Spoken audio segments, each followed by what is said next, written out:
Good morning to all students. Next topic in the first unit as the properties of the fluid. Next property we are considering as a vapor pressure. Vapor pressure. So normally if we know if you take the water, so I have shown here water is taken in the container, and if it is heated, so water's temperature starts goes on increasing. So as the water is starts heating, some water particles gains the kinetic energy and break the bonds and form the vapors. So some amount of water starts convert into the vapor form. So these vapors will be rise in the container in the upper part, and as the we are go heating is continuous, more vapors are generated, and these vapors again by colliding with the walls of container comes apply pressure. Suppose this has the water, so after going to the container they apply pressure over the liquid surface. So vapor pressure is considered as a pressure exerted by the vapor, pressure exerted by this vapor in phase equilibrium with the liquid, in a phase equilibrium with the liquid at a given temperature. So vapor pressure in that case we have considered this as a water particles. So water will be evaporate, and after striking to the walls of container, this vapors applies pressure over the liquid surface. So this pressure exerted by the vapor in phase equilibrium means in contact with the liquid surface is called as the vapor pressure. So this vapor pressure is basically function of this temperature. Vapor pressure we can consider as a function of temperature. So as we are heating water, so we know before that in thermodynamics we learn the saturation temp saturation temperature. Saturation temperature. So we have considered saturation temperature is the temperature at which phase change, that is suppose from liquid to the vapor, so that is called as a saturation temperature, and corresponding to temperature the pressure is called as a saturation pressure. So for given saturation temperature there is a saturation pressure. So we know at a one water evaporates means water vaporize into the steam at 100 degree centigrade. At that time we consider the atmospheric pressure is there, that is the 1 atmosphere. So corresponding to 100 degree the vapor pressure is 1 atmosphere, means water starts vaporizing. So if you consider example, in a container we have taken the water and we goes on heating this water. So vapors will be developed from this, and these walls of container are closed, and on the out on this wall the pressure is atmospheric pressure. So water will be rise, vapors will be rise and apply pressure over this water surface. So this pressure if you record that will be the atmospheric pressure is acting, and temperature at this the vaporization is takes place is the 100 degree centigrade. So at 1 atmospheric pressure, the water vaporizes at 100 degree, or reverse. If temperature of the water is increased up to the 100 degree centigrade, the vapor pressure developed is the 1 atmospheric. So two statements are there. Suppose water is heated at 100 degree up to the 100 degree centigrade, the vapor will be rise in the container.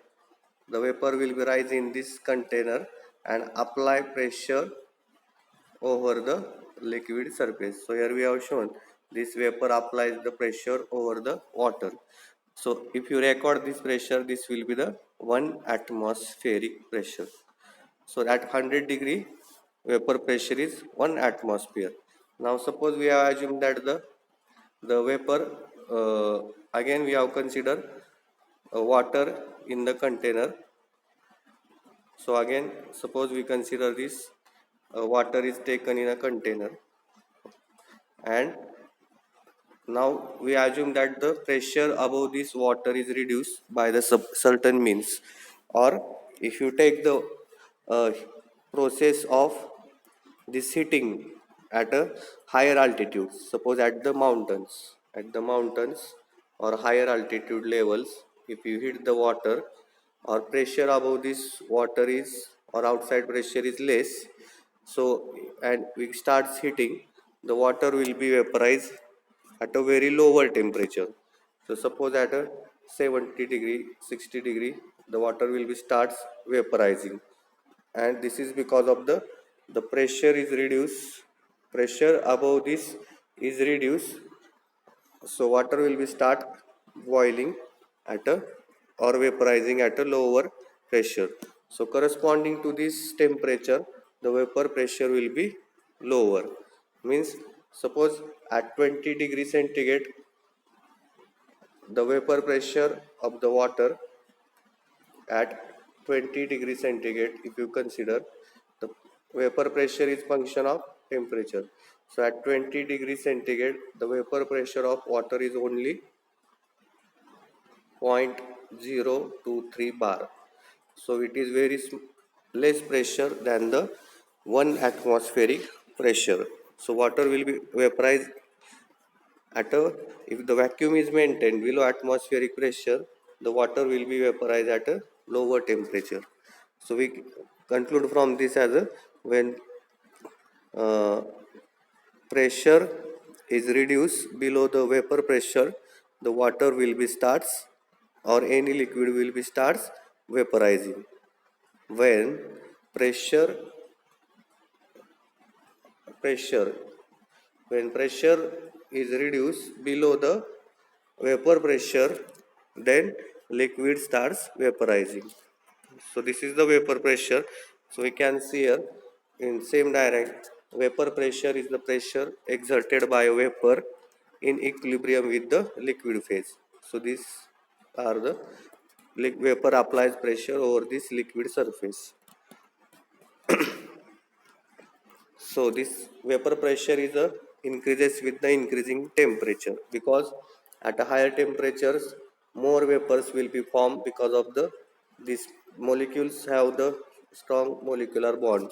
So when we are heating the molecules, these bonds will break and molecules attains kinetic energy. So more vapors will be formed and more pressure will be exerted on the liquid. So if you consider two example, petrol and water. So petrol is the volatile. So if you heat the petrol, so more vapors are formed. So large amount of vapors are formed when we are heating. So petrol will be exert. So vapor pressure of the petrol at a given atmospheric outside, the vapor pressure is 35 kPa, 35 kilopascal.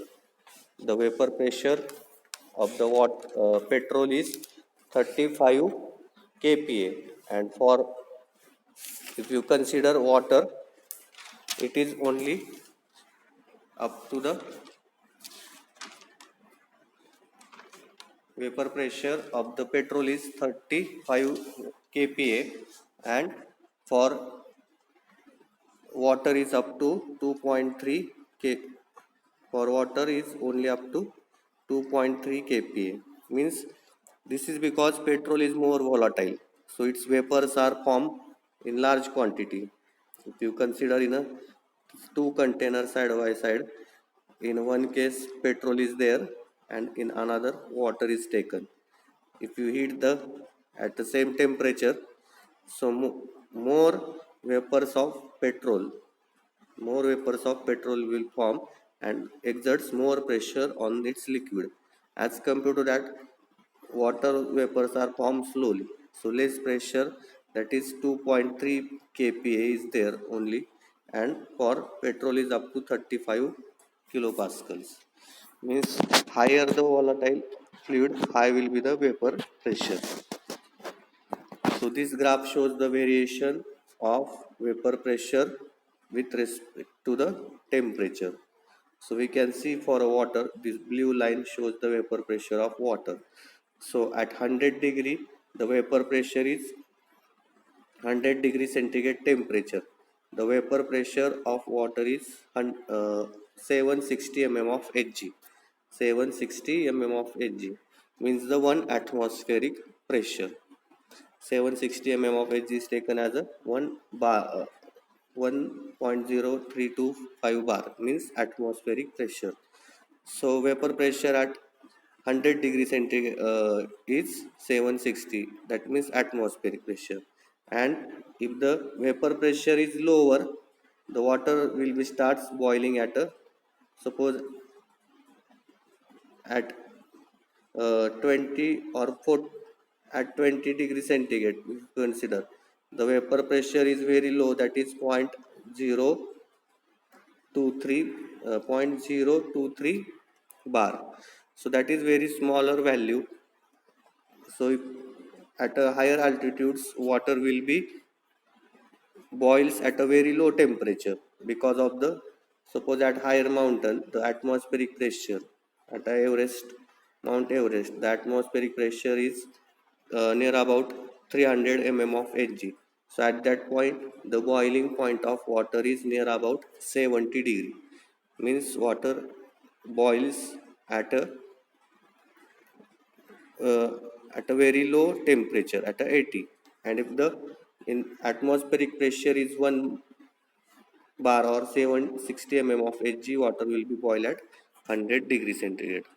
So depend on this uh, vapor pressure. If the pressure reduces below the vapor pressure, the liquid boils at a lower temperatures. So here again in this graph we can show for the water at 20 degree vapor pressure is only about 0.023, or if you reduce the pressure up to 0.23, the water will be boiled at a 20 degree, and if you increase the pressure, water will be boiled at a higher pressures.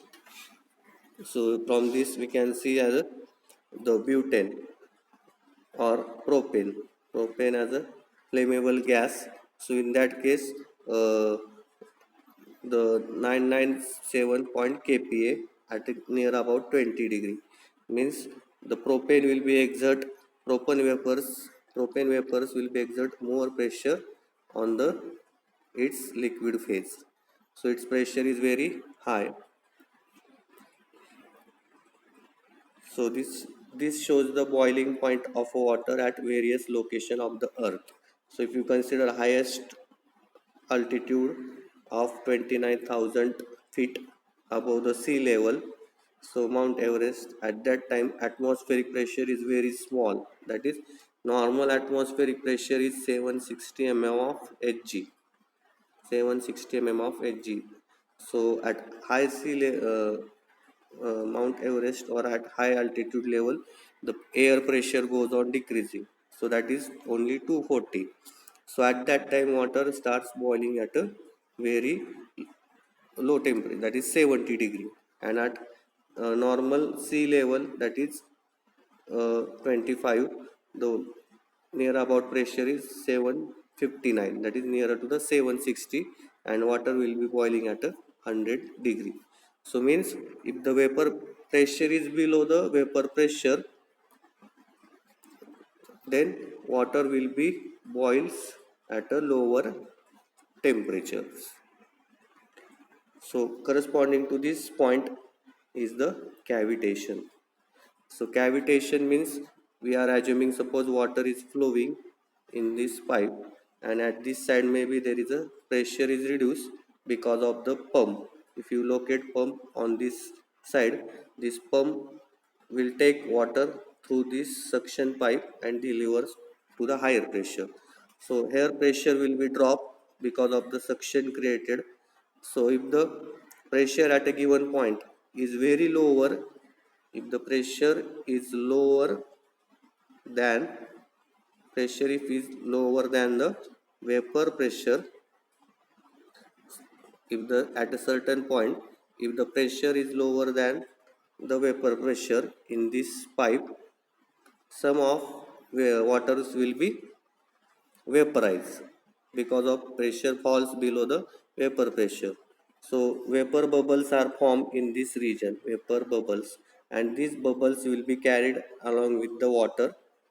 So this when these bubbles comes to the high pressure region, then they are collapsing, means this again these vapor bubbles are collapse and converts.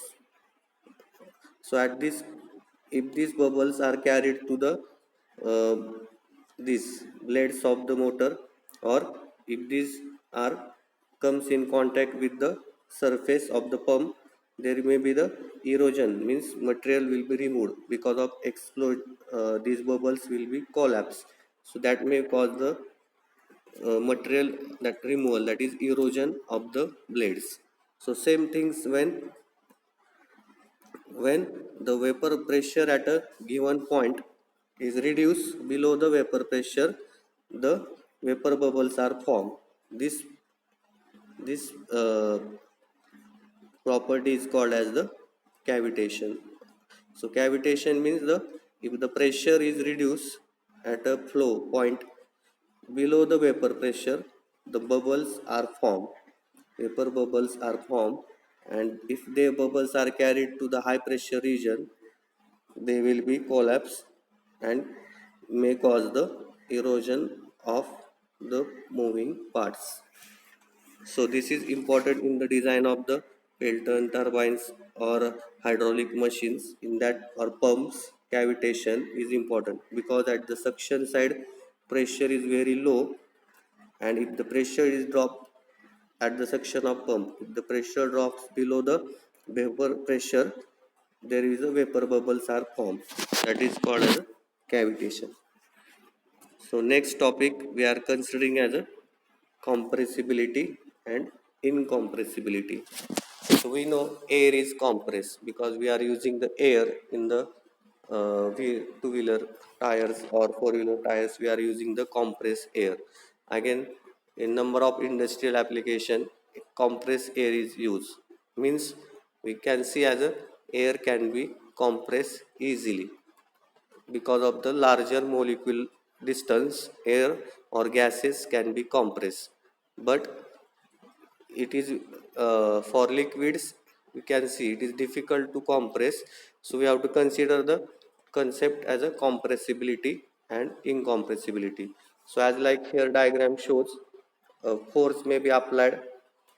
So this force causes, initial condition is as like this: if the force is applied to the fluid, so this because of fluid force applied, the volume is decreased, the volume of the fluid will be decreased.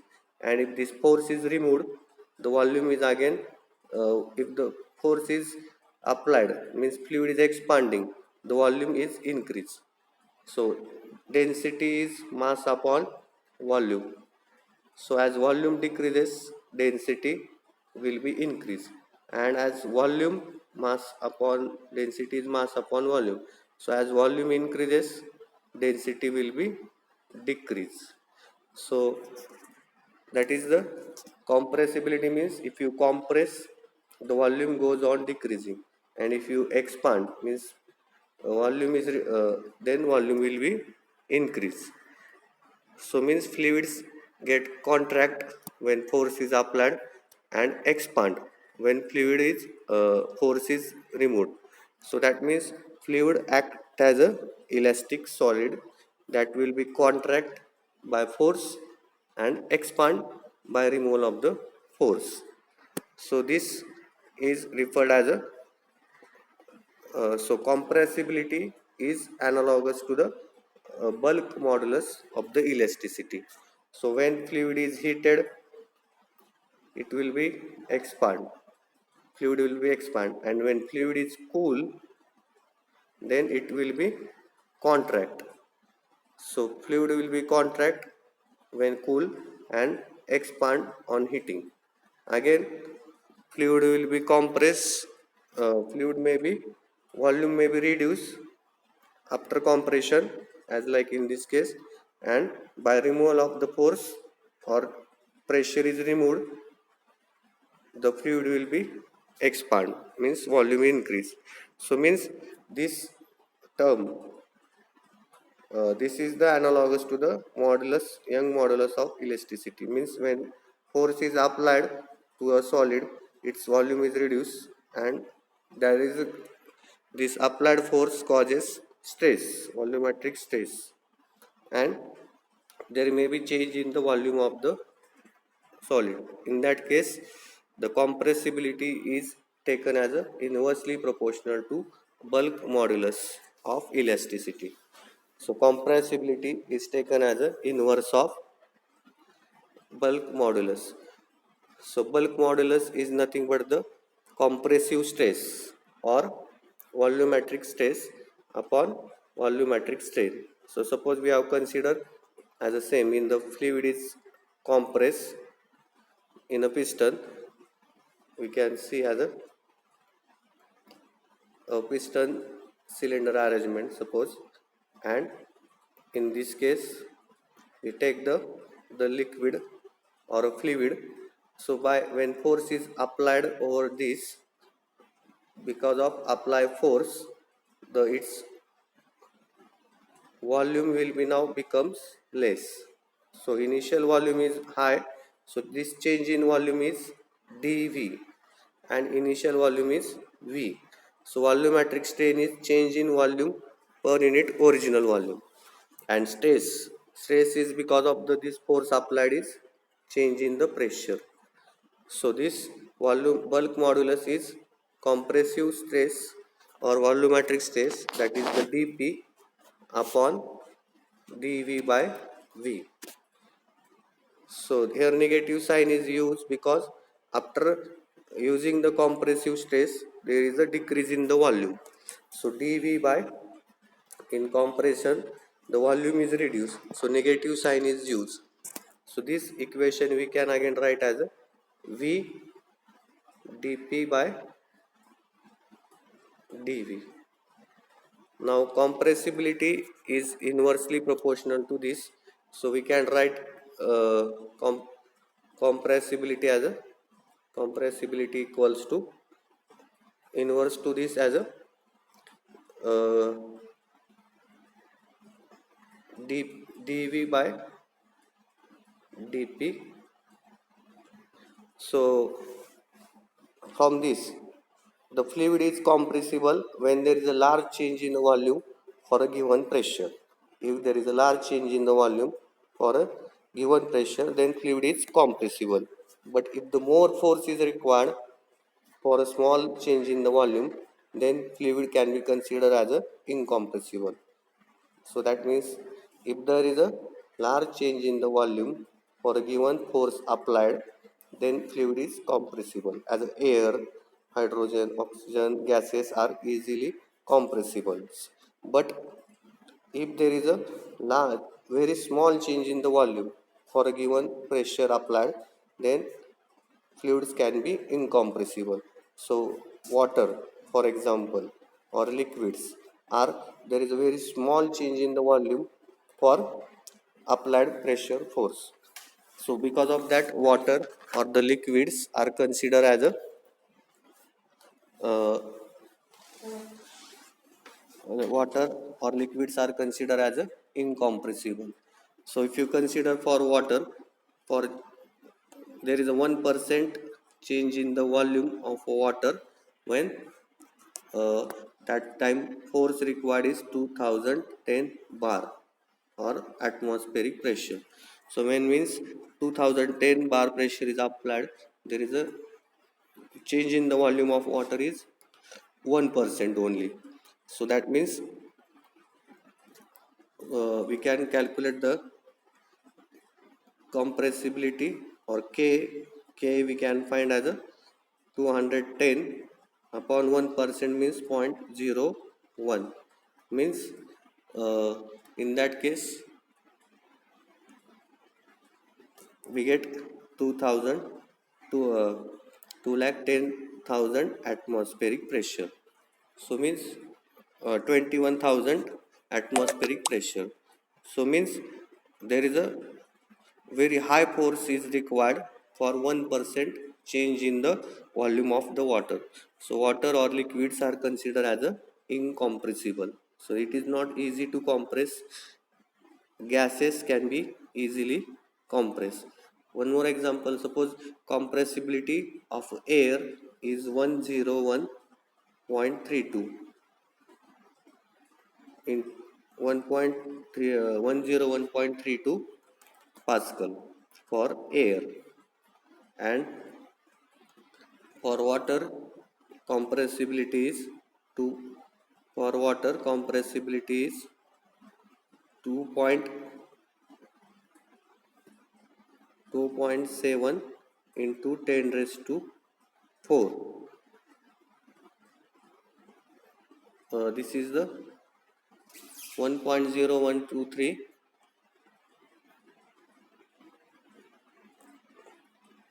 into 10 raised to 5. This is the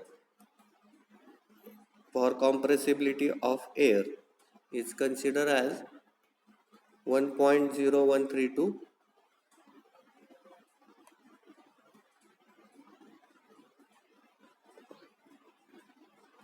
compressibility is considered as a 1.0132 into 10 raised to 5 for air, and same time for water it is 2.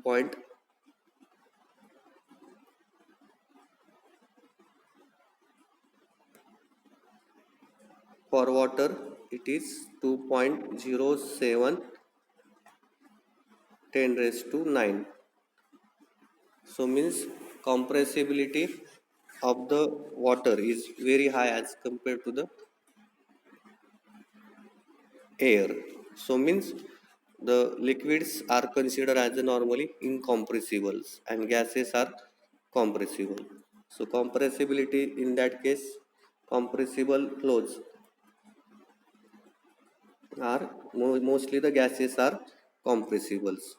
So this is the bulk modulus. Here we have shown of water is 2 into 10 raised to 6 kilonewton per meter square, means 2 into, we can now write same as a 2 into 10 raised to 9 Pascal Newton per meter square, and for air is 101, means 101 into 10 raised to 5 Newton per meter square.